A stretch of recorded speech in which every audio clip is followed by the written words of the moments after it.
Welcome to This Week in East Brunswick. This week, East Brunswick has sworn in its new public safety director.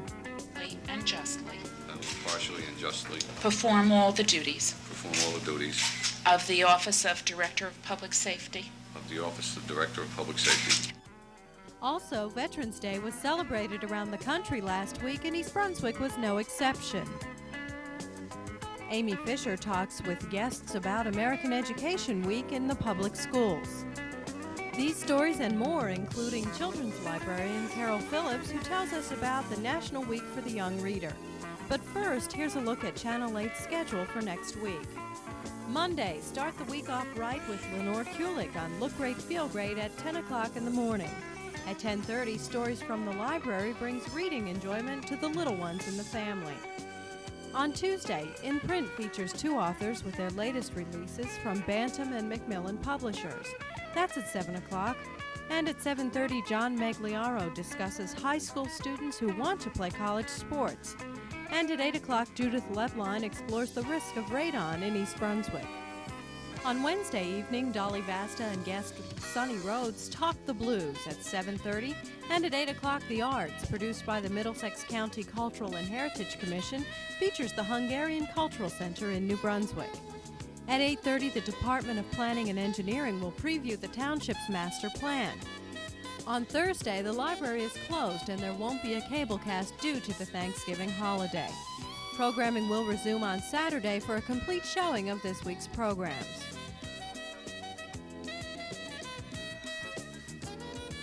Each year, our country's veterans are honored on November 11th. At East Brunswick's American Legion Post 177, Mayor Jackson Agra honored those who have served our country. I can't help but wonder how the play out of what's going on around the world. This, as people said on the radio this morning, this revolution of democracy that is carrying, all of us watched the Berlin Wall last night, the day before. We all wonder what this all means. Democracy is not a revolution, it's an evolution. I don't believe democracy is a philosophy. I think it's a right of all people throughout the world. I think that the sacrifices that our veterans have made over the years could never be forgotten. And I think a strong America is important for the future. Let us not become weak in the future, because democracy is something that must be protected. Locally here, those of you who came to the Memorial Day service in East Brunswick may have heard me mention that next year I was hoping to have a Memorial Day parade. For those of you who don't know, that is a fact. This coming year, East Brunswick will reinstate a tradition of the past and regain some of the values of the past and have a Memorial Day parade.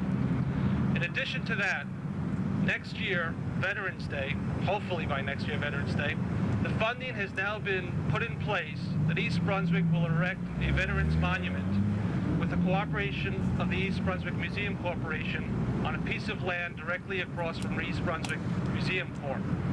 I hope to see everyone there for that dedication. Again, the Township of East Brunswick and its residents pays tribute and honor to the veterans who served this country. Thank you, and God bless you all.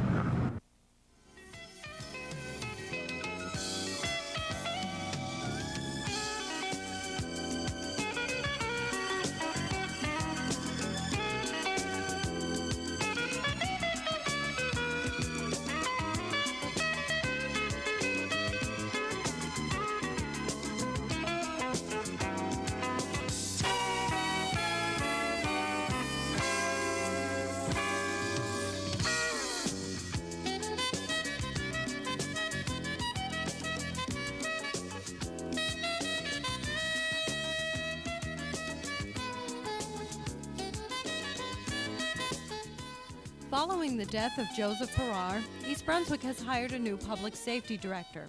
John Cross, formerly of the Newark Police, was sworn in this week to head the township's police department. I see the mission of this department in one word. It's called freedom. You hear freedom bandied about in the world in international politics. Freedom in the dictionary is freedom from slavery and imprisonment.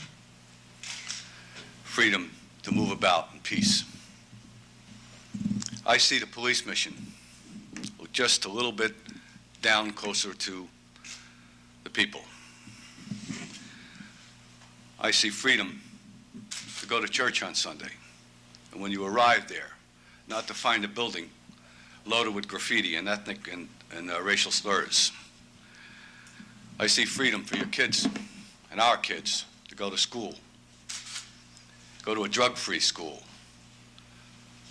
unimpeded, not bothered by those people who would be about the nasty business of child abuse. I see people conducting their businesses in a free and enterprising way, and not to have to worry about some person or persons coming in and sticking a gun in their face and taking away what they've worked for. I see traveling on a highway in a safe way of going back and forth and not worrying about drunken drivers and people that are otherwise disposed to break the laws and put everyone's life in jeopardy. I charge that mission to the men of this police department and all you other police leaders out here. I'm sure that you'll agree with me. That should be the basic charge for most policemen. We need the support of all the citizenry.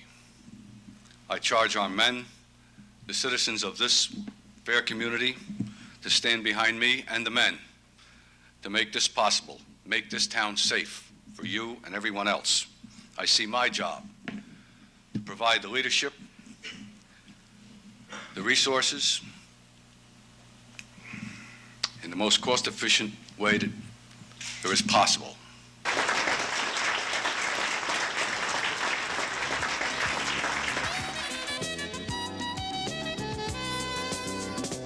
Hi, I'm Amy Fisher, and I'm the Director of Community Relations for the school system. Today I'm here with news about two exciting events in our schools. The first is American Education Week, which is being celebrated from November 12th through the 18th. And I have with me Kathy Schwartz, who's the president of the East Brunswick Education Association, Phil Cacavalli, who's the president of the East Brunswick Principals and Supervisors Association, and Dr. John Kopko, who everybody knows is our superintendent of schools. Kathy, what is the theme for American Education Week this year, and what are some of the ways that we're celebrating it in the school? The theme this year is learning and liberty, our roots and our future. And actually we're doing a variety of things, but two things that illustrate the theme very well. Each of the libraries in each of the schools, as well as the East Brunswick Public Library, has a display that announces both the theme of the week and the week itself, so that the public and the students and the people in the schools know that it is American Education Week. And the other thing that we're doing is a symbolic gesture. And on Wednesday, we planted a tree in each of the 11 schools. And the ceremony was held at 10 o'clock in the morning, and they were held simultaneously. So that was quite an illustration of our theme this year. Right. Phil, what are some of the other activities that are happening in the district this week? Each staff member, whether administrator, support staff, or certificated staff, is receiving a certificate and a bumper sticker. There are announcements being made by Kathy's organization as well as the supervisory organization on the radio, and now special announcements about this week. In addition to that, children in the schools are writing about what education means to them. Right. Okay, John, you arranged with Kathy and Phil to have this observance of the week. Why did you want to do it? What did you think was important about this? Well, Amy, I wanted to be certain that we took full advantage of this opportunity to call attention to the achievements of our students and staff, and also to the importance of education in the community and in the entire nation. A strong educational system is essential for everyone, not just children and their parents. Locally, our schools help to make East Brunswick a great place to live and also help in keeping property values high.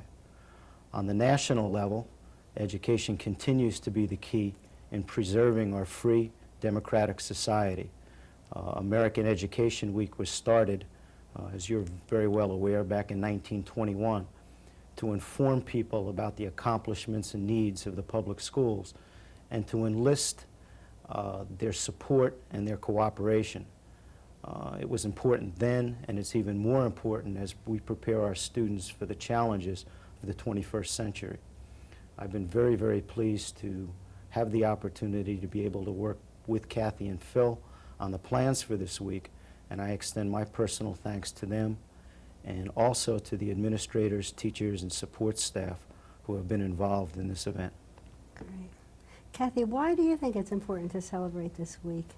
I think by setting aside a week to celebrate American education, we naturally draw our attention to the people who do work in our public schools. And those certainly are the people who are contributing so much to our society by just working in the jobs that they've chosen as their careers. And I think that when we have a week like this, when we get an opportunity to say to those people, thank you for everything that you're doing on our behalf, we certainly shouldn't pass it up. Absolutely. Phil, is there anything else you'd like to add? I think it's important for us to remember that we take this week, as Kathy said, and set it aside to honor people in education. But I think we should also be aware that, education goes on all during the school year, and it's important to remember that. And it's also important to remember that our schools are for the education of kids, and we can't have good education of kids without good teachers and good administration of those schools. Right. Okay, John, can we look forward to celebrating American Education Week in our schools every year? Absolutely. As I said before, the week gives us a special opportunity to remind everyone about the importance of education and to recognize the accomplishments of our staff members and students. We will certainly continue to observe American Education Week each year. Great. Well, I thank you very much for being here, and happy American Education Week. And I'll be back in a few minutes with Dr. Phyllis Klugerman. I love reading to kids. Their little faces light up and they giggle at the funny parts and they jump at the scary parts.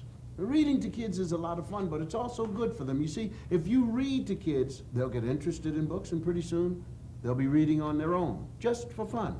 And they'll get better grades in school and get smarter and smarter, and then they'll be reading to you. So read to someone you love today.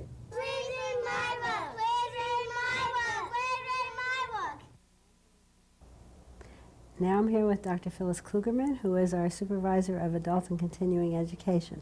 Hi, Phyllis. Hi, Amy. This is a very exciting year. It's the 30th anniversary of the adult school, and I understand you're having a big party. What kind of a celebration are you planning? Well, Amy, it's on the 28th of November in the East Brunswick High School cafeteria from 7 to 9 p.m., and it's not just a party. It's going to be a demonstration and booths of a cross-section of our entire adult school. What are some of the kinds of courses that you have? Well, the demonstrations will give you a good idea of the different variety of courses. We're going to have a flower arranging demonstration, and we're going to have a makeup demonstration, and the watercolor instructor will be there painting actual watercolor for everybody to see and ask questions.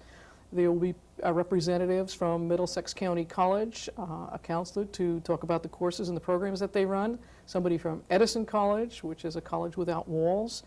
We'll also have a demonstration of our vocational courses. There'll be a couple of computers set up, and they'll be demonstrating the word processing course and also the Lotus 123.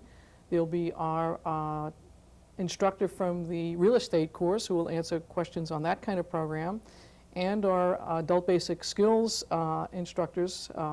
Several of them will be there talking about our GED, ABE, and our ESL, and we will also have representatives from our adult mentally and developmentally handicapped program.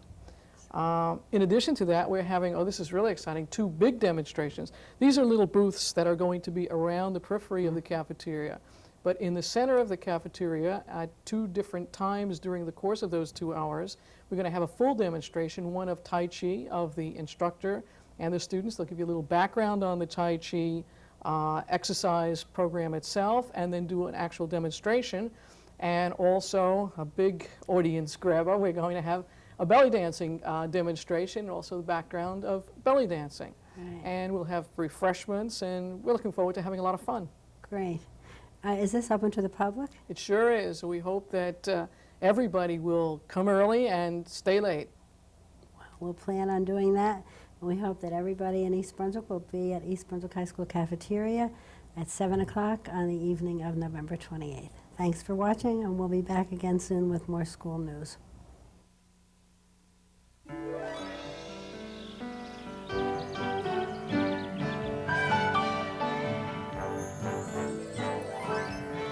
These are important years. Years when you're the center of his world. The years that you're shaping his life. Knowing that cigarette smoking is a major cause of heart disease, would you want him to smoke? The American Heart Association, we're fighting for your life. Join the thousands of New Jersey art lovers who are discovering that Middlesex County is home to some of the finest galleries, museums, and exhibits in the country. Many distinguished visual artists and craftsmen work, live, and exhibit their work right here in central New Jersey. That's right, visual arts and museum-quality crafts can be seen without the inconvenience of the New York trek. For information on the museums, arts organizations, or current exhibits near you, call the Middlesex County Cultural and Heritage Commission at 745-4489. The library sponsored a day of reading fun for children in recognition of the National Day for Young Readers. Children enjoyed story time throughout the day on Wednesday. It's the year of the young reader, and the library is having a special Children's Book Week. Librarian Carol Phillips tells us more.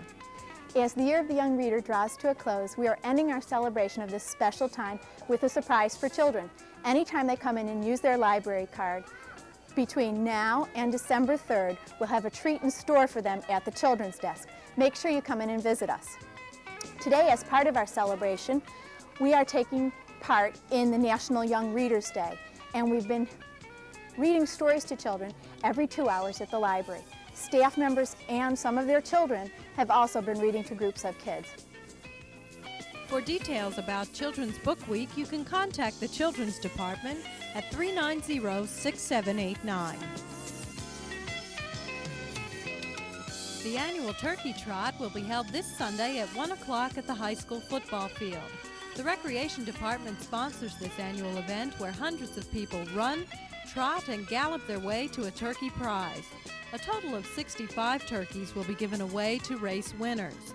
If you want more information about this event, call the Recreation Department at 390-6795.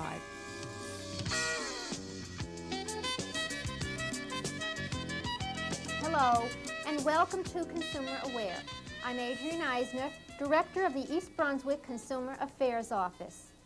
Last week, I gave you some tips on buying, storing, and thawing your Thanksgiving turkey. Today, I'll be giving you some pointers on stuffing your bird and what to do with the leftovers. If you are in a hurry, you may want to bake your stuffing in a greased, covered casserole during the last hour while the turkey roasts. And an unstuffed turkey takes less time to cook than one that is stuffed. It may seem like a good idea to save time by stuffing your turkey in advance, but that's inviting trouble, because harmful bacteria can multiply in the stuffing and cause food poisoning. Turkeys should be stuffed only at the last minute. The cavity of the turkey should be stuffed lightly because stuffing expands as it cooks. Well, so far so good. You bought the kind of turkey you wanted, you thawed it properly, and cooked it according to directions. Now, what to do with the leftovers? Handling cooked turkey incorrectly can result in food poisoning. Think of the post-cooking stage as a countdown, which begins when you take the turkey out of the oven. From that time, you have approximately 2 hours to serve it and then refrigerate or freeze the leftovers. If it is left for a longer period of time, the bacteria that cause food poisoning can multiply to undesirable levels. It is important to take out all of the stuffing from the turkey as you remove it from the oven. Leftover turkey will keep in the refrigerator for 3 to 4 days. Stuffing and gravy should be used within 1 to 2 days. Bring leftover gravy to a rolling boil before serving. For longer storage, package items in freezer paper or heavy-duty aluminum foil and freeze them. Frozen turkey, stuffing, and gravy should be used within 1 month. If you have any further questions on poultry food safety, you can call the United States Department of Agriculture Meat and Poultry Hotline at 800-535-4555. If we can be of further assistance to you at the East Brunswick Consumer Affairs Office, please call us. We're in the office in the municipal building, Monday through Friday, from 9 a.m. until 5 p.m. Telephone number is 390-6954. Thank you for joining me on Consumer Aware. See you again next time. Mayor Jackson Agra kicked off Monday night's council action meeting by proclaiming this week American Education Week. He also presented a proclamation to Elliot Taubenslag and Recreation Manager Karen Burke, which designated this week Children's Summer Theater Week. Whereas the East Brunswick Children's Summer Theater has celebrated its 30th season of service to the community's children, and whereas the Children's Summer Theater has been recognized by the New Jersey Recreation Parks Association as the winner of its Excellence in Programming Award, and whereas the National Recreation Parks Association has named the East Brunswick Children's Summer Theater the recipient of the Dorothy Mullen National Arts and Humanities Award, recognizing it as the best arts program in the nation for community our size. Now, therefore, be it proclaimed that I, Jack G. Snyder, Mayor of the Township of East Brunswick, do hereby proclaim the week of November 12th through 19th, 1989, Children's Summer Theater Week in East Brunswick. We have further proclaimed that Civic Center Drive shall be renamed Children's Theater Drive in honor of this accomplishment.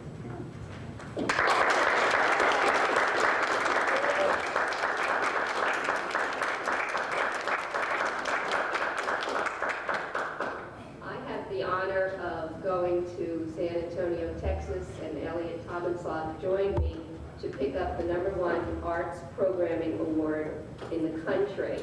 And I'd like to read it officially for the record today and present it to the township, and it'll hang proudly at the Recreation Division offices. The National Recreation and Park Association 1989 Dorothy Mullen National Arts and Humanities Award, Class 2, Children's Summer Theater, Department of Recreation, Parks and Community Services, East Brunswick Township, New Jersey. Several years ago, Elliot Taubenslag described the beginnings of the Children's Summer Theater on For Art's Sake. It started approximately 28 years ago. We had the first show with Snow White and the Seven Dwarfs, except that we didn't have enough people to fill all the roles at that particular time, so we only had Snow White and her 6 dwarfs. And we had an audience of about 30, 40 people. Then the next week we got an audience of, about 80 or 90. And by the end of the season, the 6th week, because we've been working constantly, we started drawing an audience of 200 and 300. And so the Recreation Department said, wow, you went from this to that, why don't you do it again next year? I think it was unique, and I didn't really expect it to be this way, but we opened the doors and we said, hey, this is open to anybody at all who wants to be in a show. And we didn't say you have to audition, we didn't say we're only going to take 30, we're only going to take 40. And in those days, literally, and I'm not kidding, we used to get 200 kids in a production. And we didn't have costumes for that many kids, so we would tell the kids what we expected. They would wear pajamas, or if we did an Arabian show, they'd wear sheets and drapes and things like that. But it just involved so many kids, and that's what made it unique. There was a challenge, how do you use that many, so that every one of our shows had to have a big market scene, or if it was, as I said, the Arabian show, it had the harem scene with the poor Pasha had about 80 harem girls and things of that sort. In those days, there was a question, how much should we charge for this? And I said, well, I don't know, we really want to make it accessible to everybody, let's charge 10 cents. My wife had a fit. She said, oh, absolutely not. She said, you can't, you're working all that hard, and a good humor is 15 cents. You at least got to charge the price of a good humor. So the price went up immediately to, that was the very first charge, 15 cents admission.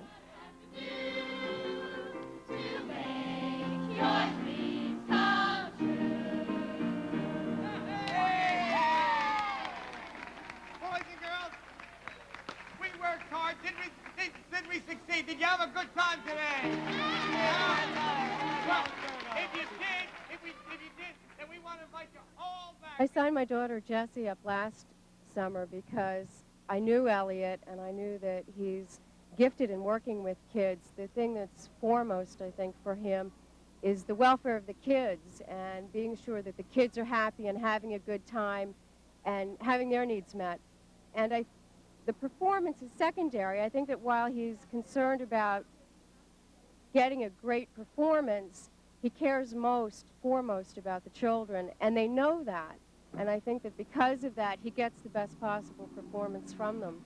So I think the arts is a fantastic way of letting people express themselves and to forget a lot of their problems. I know I have one of my Girl Scouts, I'm a Cadet Girl Scout leader, and one of my Girl Scouts is in the production.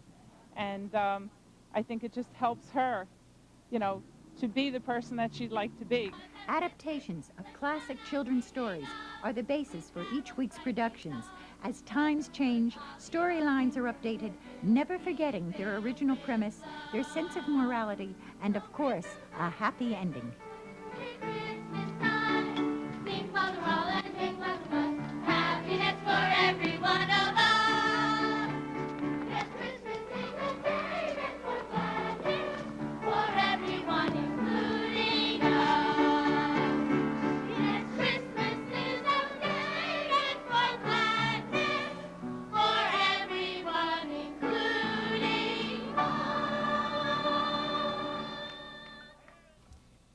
Also at the council meeting, Judith Lebline presented awards to Councilman Irving Sporn and William Kirk for raising production money for children's theater.